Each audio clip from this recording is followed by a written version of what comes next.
Hello everybody. Today's topic is shaft bearings. This is going to be our next practice sheet on shaft bearings. Uh, this is again a freehand work. Before we go further, let us see what is a bearing all about. And for that, just have a look here. Uh, what is a bearing? As you can see many times, when you say ball bearing, what comes in front of your eyes is ball bearing. Now, ball bearings are one of the types of bearings, but what is the common name of a ball bearing? What is meant by a ball bearing? What is meant by a bearing in general? That is, when a shaft is to be supported. So, suppose let me draw one shaft.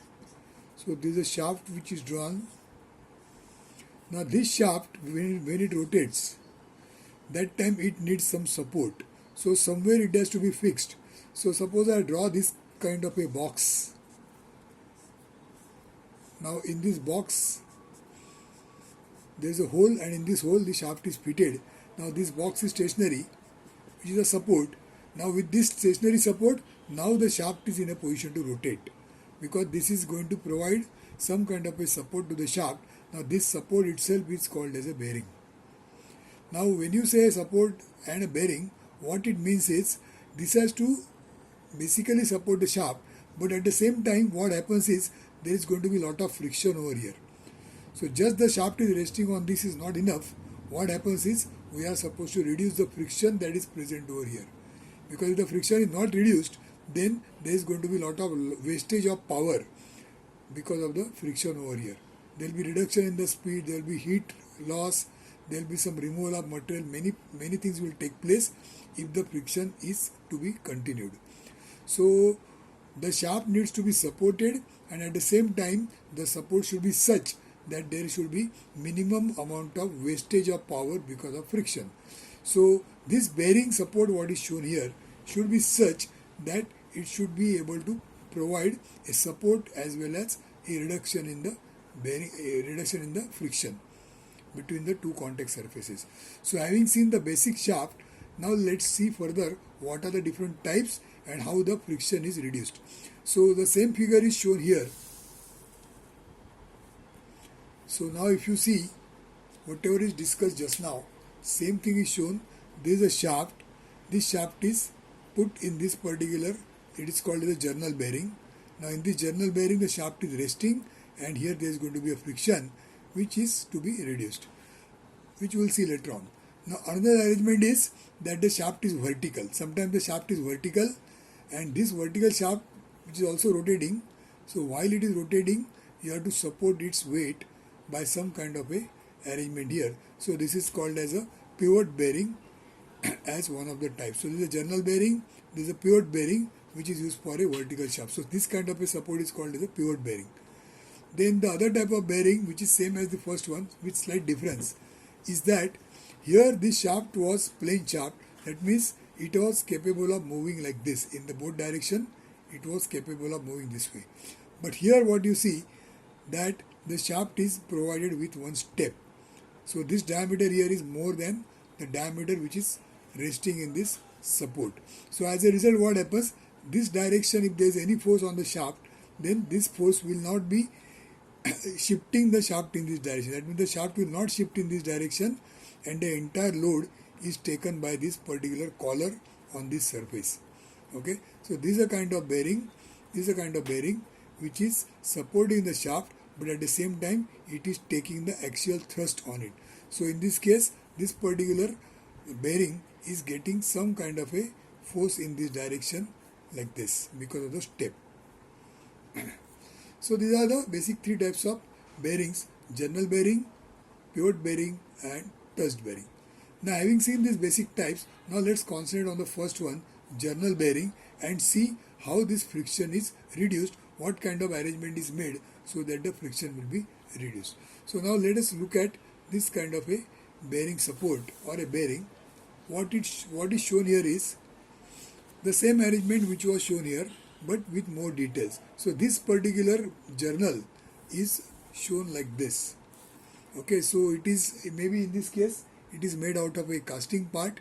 So this everything is in one piece, and this is the hole where the shaft is going to be supported, and this entire bracket which is there, that is fitted to the frame through these two holes where the nut bolts are passed. So by some means this entire unit is fixed to the frame, and then from here the shaft is supported by this entire arrangement. Now the friction which is there between the two, for reducing the friction, as what you can see here, there is one small countersunk hole made here. Now the meaning of countersunk hole means it is a taper hole. So the hole's diameter is more at the top and it is less at the lower end. So this works like a funnel, and when you pour some kind of oil here, few drops, then these drops will reach down to the surface. So if I show it here, then somewhere here at this place, this is the way you can show the oil hole. So this oil hole which is there, which has got a funnel shape like this at the top, some kind of a funnel shape like this at the top. So through this, when you pour the oil will come down, and then it will accommodate, or it will rather lubricate this entire contact surface between the shaft and the bearing. So this way this is one way of reducing the friction, by providing a countersunk hole and some kind of oiling arrangement. Now there are some other ways also there. So what you see here is a similar arrangement with some modifications. So what you see here is, inside the hole there is an additional part that is called as a bush. So as you can see, there is one more part introduced here, that is called as a bush, and now this bush is of a material which is such that the friction coefficient between the shaft material and this bush material is as low as possible. So this bush material is selected accordingly. Now moreover, the bush also has got similar hole which is in line with the hole provided on this outside bearing. So the oil that is passed from here goes directly through this bearing, through the bush, and finally it reaches to the shaft surface.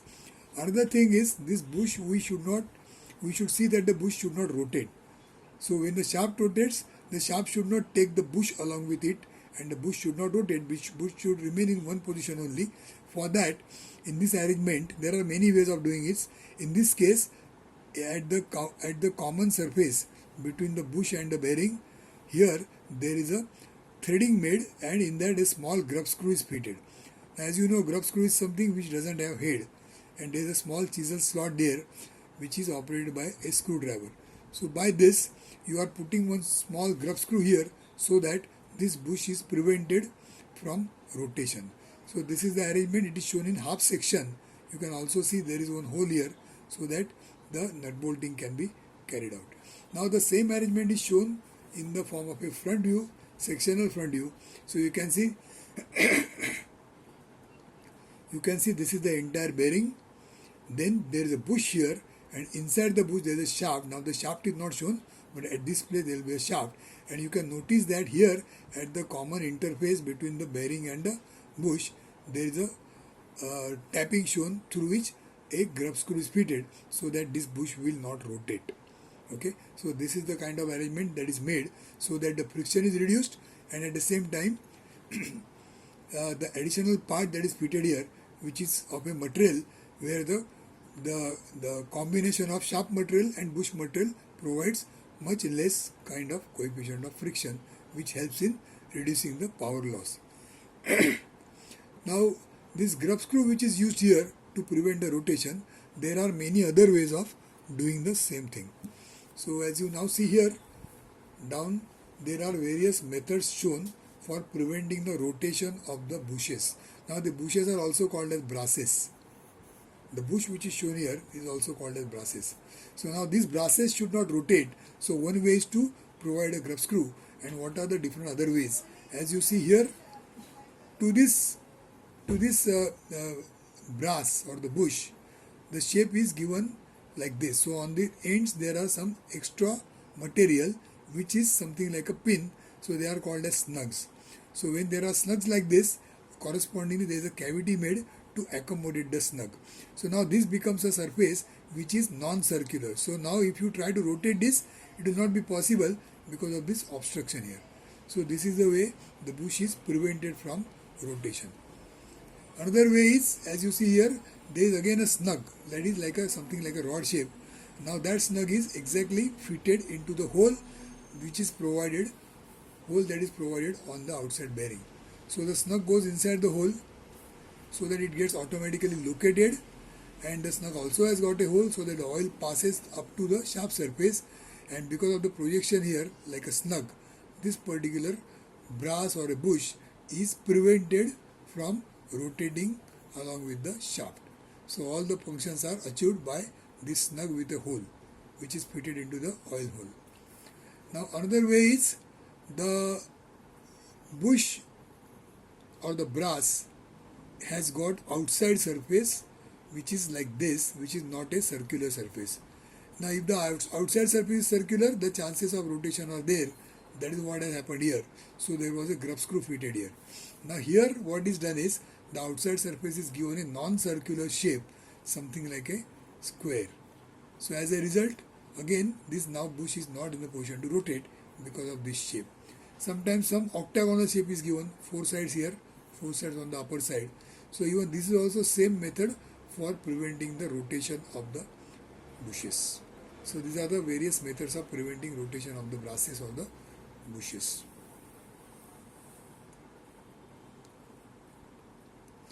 Now having seen this much, now let's see some more things.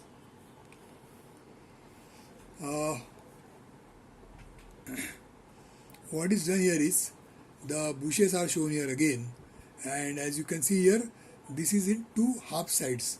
So lower half is semicircle and upper half is one more semicircle. That means this entire bush, not in this case but in this case, this bush is made in two parts, upper half and lower half. So upper half is different. You can see there is a partition line here, and you can also see the section lines. These are opposite section lines. So upper part is different and the lower part is different. Upper part is different, lower part is different. And there is another thing to be seen here.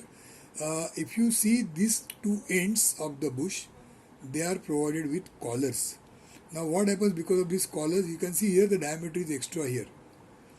Now because of this extra diameter, what happens is this bush, when it is fitted here, when the bush is fitted here, these two collars which are there at the two ends, these collars come outside this from the two ends, so that this between the two collars this entire length is fitted. Say for example, this length here is 100, the length of the bush is 100, then the distance between these two, now here it is shown 62, but suppose what happens if it is 100?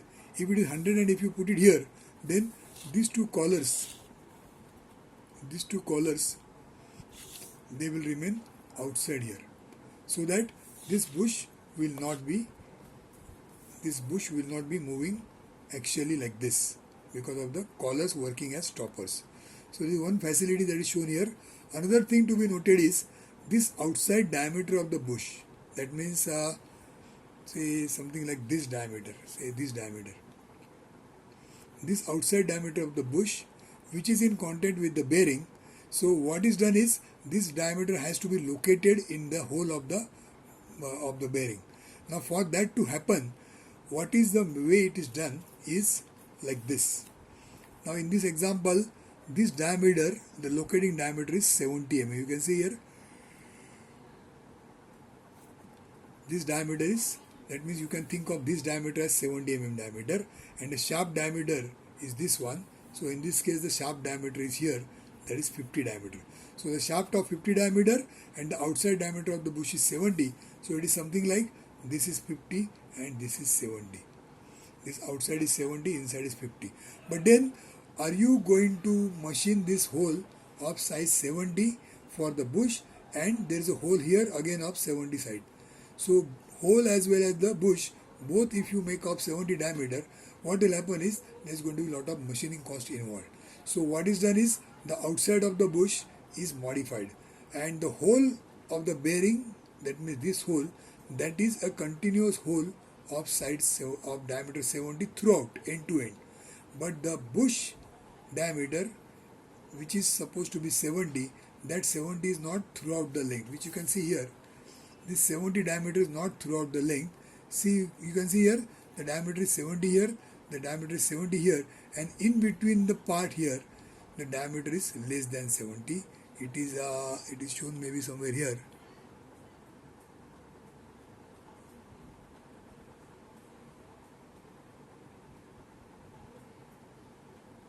This diameter is less by about say 2 millimeters, not indicated anywhere, but is less by about 2 millimeters.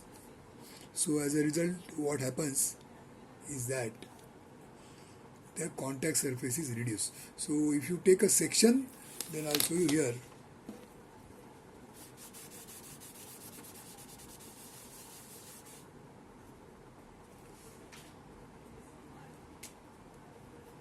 So this is a collar, then this is the bush, there is a collar again here, and between these two, this is the outside bearing support. Okay, this is the arrangement. Now, of course, there is a hole here.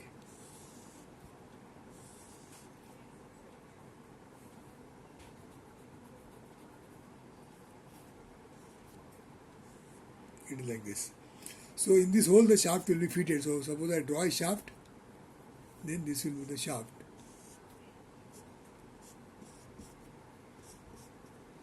Okay, so the shaft is fitted here into the bush.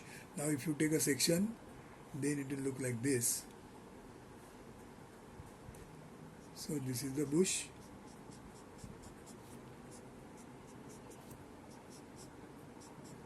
It's symmetric on both sides. And then this is the outside bearing or the support. Now what happens? Let's say this diameter. Let's say this diameter is 50 and this diameter is 70.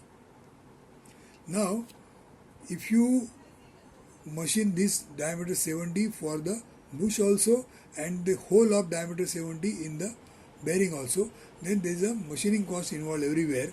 So what is done is one diameter is maintained as 70 and the other diameter is reduced. So I'll just show how it is done.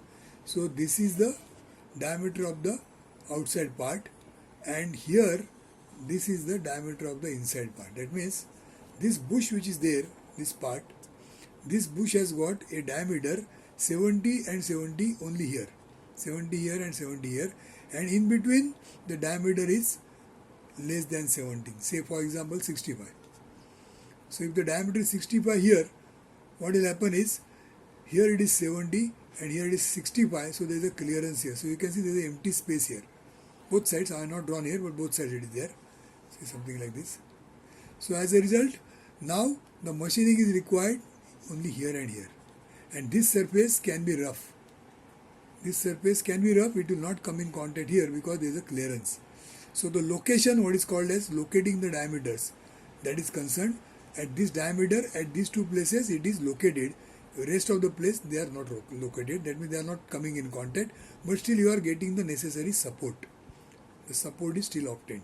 So this is a kind of a clearance that is provided. In this example, clearance is provided onto the bush. But on the same lines, there can be clearance provided to the outside part also. That means to the frame also, to the bearing also, similar undercut can be provided, cutting can be done, so that both the surfaces, they don't come in contact. But then both are not done at a time. Either this is done or this is done. Because once one surface goes away, then the contact is not there. But at this place only, there is a contact. Now how this is done, that is shown in the actual figure. So whatever is described just now, you can see how it is done.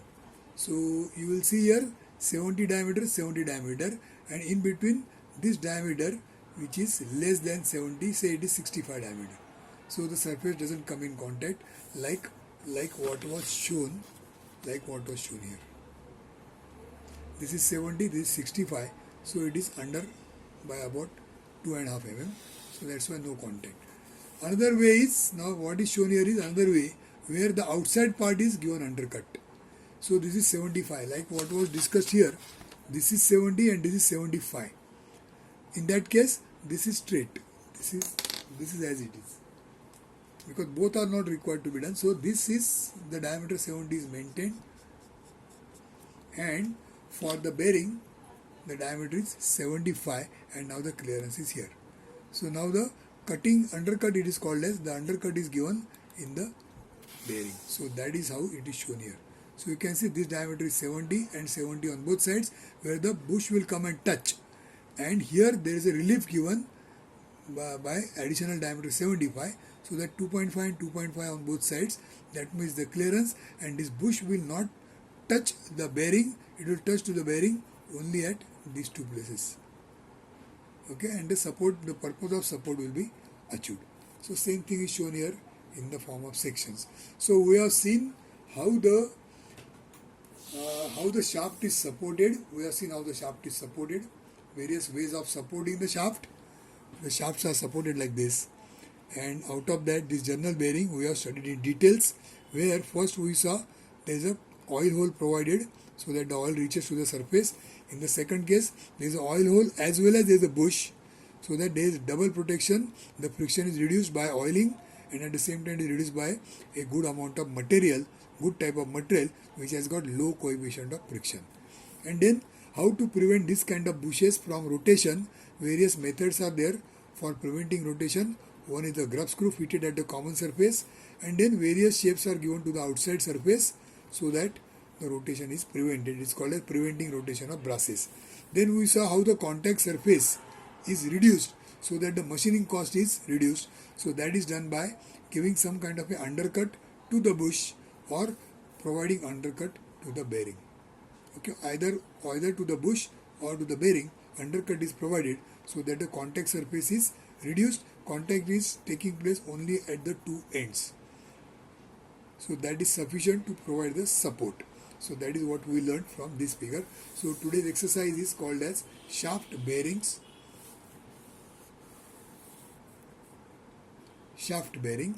And we are going to prepare a practice sheet for these shaft bearings. Thank you.